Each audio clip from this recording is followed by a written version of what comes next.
Joining me now is NBC News correspondent Savannah Sellers. Savannah, thank you so much for being with me. I really appreciate it. What is notable, this seems to be a real reversal for both President Biden and President-elect Trump on their one-time support for a TikTok ban. What are your takeaways as we await to see what happens?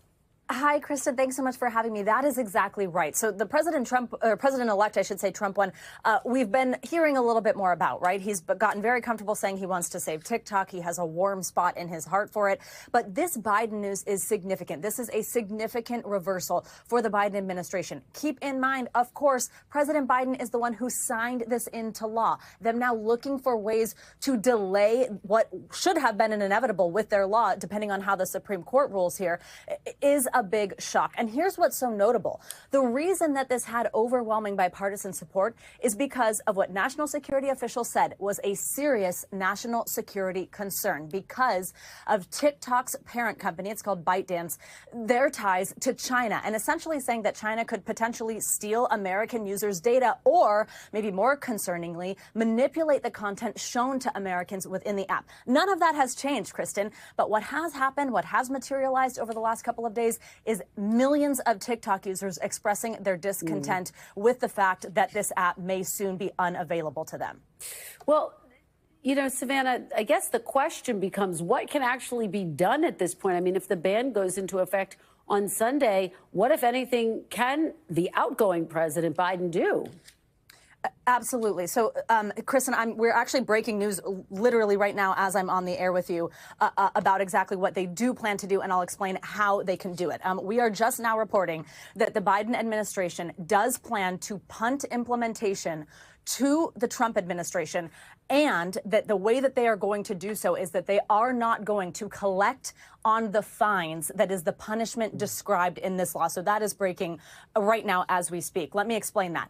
The penalty in this law, what effectively is the whole underpinning of this, is that the service providers, so that is someone like Apple, a company like Apple, who is offering TikTok in its app store. That's a company like Oracle, the data hosting server for TikTok. In this law, those companies are fined $5,000 per user, 170 million users. It totals to about $850 billion in fines. That's the whole underpinning of this here. The Biden administration is just now telling us they will not collect on those fines. That means Sunday effectively no longer matters as a deadline. And I think I'd go so far as to say it also kind of renders what the Supreme Court will decide not as important anymore if the Biden administration is committing to doing that.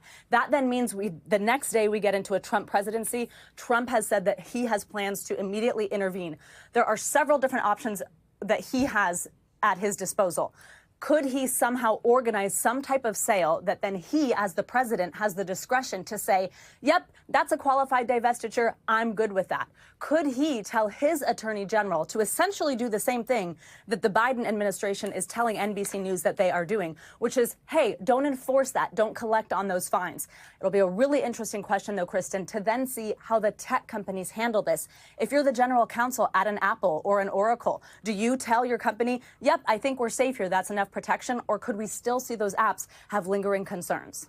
Wow, Savannah, incredible work breaking that here. We really appreciate it. Thank you so much. Lots of colleagues involved. Yes. Carly, Amanda Turkle, John Allen, everybody in our D.C. bureau as well. But yes, just coming off right now. Good job to the entire team.